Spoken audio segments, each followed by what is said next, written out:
Hi, this is Tim of the 1916 Company. Welcome and thanks for logging on. If you love this watch, email me, Team Mosso at the1916company.com for purchase pricing and availability questions concerning this watch.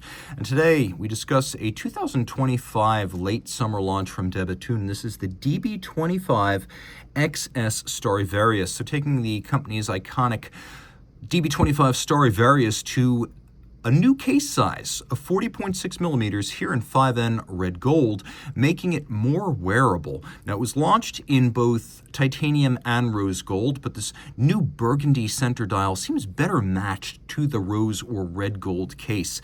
So it's 40.6 in diameter, it's only 10.3 millimeters thick, 47.6 from lug to lug with a 22 millimeter spacing between the lugs. Now, I had no problem wearing the 42 millimeter version of the watch, but this is even better. And particularly for our ladies who want to wear Bethune, this is going to make it more viable. I would also say for those who are classicists, if you like, for instance, the size of 90s Vacheron and Patek dress watches, this is going to be for you. So we'll just zoom out a little bit so you have a better sense of perspective how this watch actually wears. The strap is stiff, it's not broken in, so I'm pulling it kind of tight here, but you can see how easily this watch will fit under a dress cuff, and that even with the strap compressing my wrist, the lugs are nowhere near the edge, so you could easily wear this watch on a wrist as small as 14 centimeters circumference. About that strap, it's a pretty robust piece. You can see large rectangular symmetrical scale alligator leather burgundy gloss finish. We've got sheer cut edges lacquered for refinement, a monotone stitch, burgundy round scale alligator leather on the back, OEM factory strap at Bethune, no crimping, no gouging, gator on both sides, more expensive but also more durable, that's why it's here. Pin buckle, always matching the style of the watch on a Bethune, so when you have a more conventional watch, like a 25, you get a more conventional buckle. The cases feature little ogival bullet tip lug ends, and that is a signature at Bethune. Dates back to the original DB1 chronograph of 2002, the company's first product. We have evacuated lugs. They're open, airy, arcing profiles, a little bit like the flying buttresses of a Gothic cathedral. Though the case is round, it's not insipid. There is actually quite a bit of detail here and character lines that wrap all the way around. The crown is knurled and drilled but unbranded because Denis Flageolet, co-founder and watchmaking lead at Bethune, he's a classicist. Unbranded crowns, unsigned crowns have a long history in the business. Bethune makes its cases, dials, and movements, so it's a fully integrated manufacturer. And so they make both the outer blue on silver printed element with the rose gold cabochon for the Roman numeral hours, and they make the fired grade 5 titanium center. In order to make that center, you first mirror polish grade 5 titanium, then you fire it so that it gets just enough heat to turn this color. A short firing will give you yellow, a long firing will give you blue. Somewhere in between, control the heat, the oxygen, the period of exposure, you will get this burgundy color. Now we have 24 karat gold leaf used to create the Milky Way band and the distant celestial bodies. The near ones, you can see they're actually physical white gold inserts into the dial, and so those are both three-dimensional and a different colored gold. Bethune using little solid gold indices for the hours as well as Breguet style hands at center, and you could appreciate that the toroidal track outboard for the hours and minutes actually has a camber to it, and it uses a watchmaker's Roman numeral 4. The Bethune branding is subtle. From most angles, even from an arm's length, you can't even see it.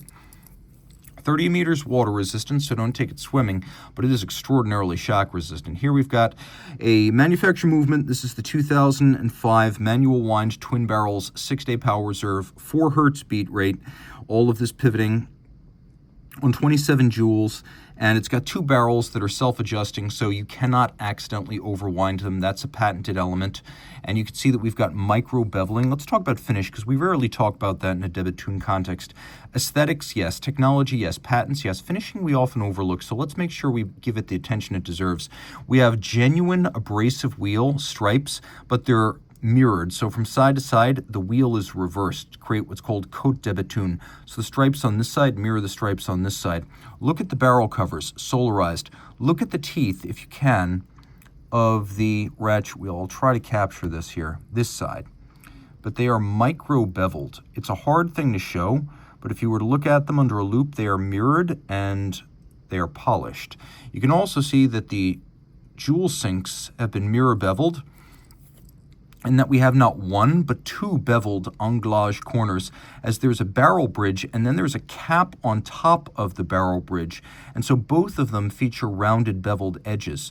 You can also see that we have a polished, beveled, and blued center brace that holds the two sides of the barrel bridge and barrel bridge cap together. And then we have a mirrored and beveled triple parachute system. So 1, 2, 3 shock protection springs, that's patented, yet another patent. We have a solid gold nameplate at the bottom. You can see we have polished screw heads, and the triple parachute improves durability, yes, but also chronometry. It improves the timekeeping of the watch.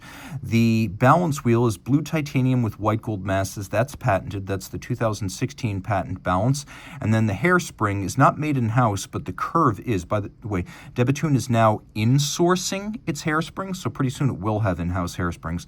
But the curve is theirs, and it's patented. You start with the standard flat hairspring, cut off the terminal curve, reshape it as you see right here, and then clamp it back together with a micro clamp, which you can just see under the balance bridge. That allows it to breathe concentrically and keep time like an overcoil in any position. There's a silicone escape wheel that you can't see, but it's there, and it improves the timekeeping, reduces the need for lubrication. We also have a 4 hertz beat rate, so no tricks are played to get that 6-day power reserve. 90 winds fully winds the barrel, but if you go too far, you cannot accidentally overwind them by shooting over the maximum wind. If you look, you can see both the barrel cap and the underlying bridge feature Côte de Genève and Côte de Bethune, which is kind of a shocking thing. And then if you look at the bridge here, you can see that it is fully rounded, tapered at its edge, and mirror polished across, something you would expect to see on the finest Valet de Jeu, or perhaps Ferdinand Berthoud or Grubel 4C pieces. So while de Bethune's often known for technology, finish is very important to the company. Also worth mentioning, if you take a close look at the cap of the base plate, you can see it's been mirror beveled around all the cutouts for the ratchet wheels, the barrels, and the balance as well. So nothing has been overlooked. The balance is titanium with white gold masses, reducing the impact of temperature change on timing, maximizing the percentage of total balance mass in the rim, and to the extent possible, minimizing the effect of aerodynamic drag on the timing of the watch. And it's a 30 millimeter movement, so it nicely fills out this case.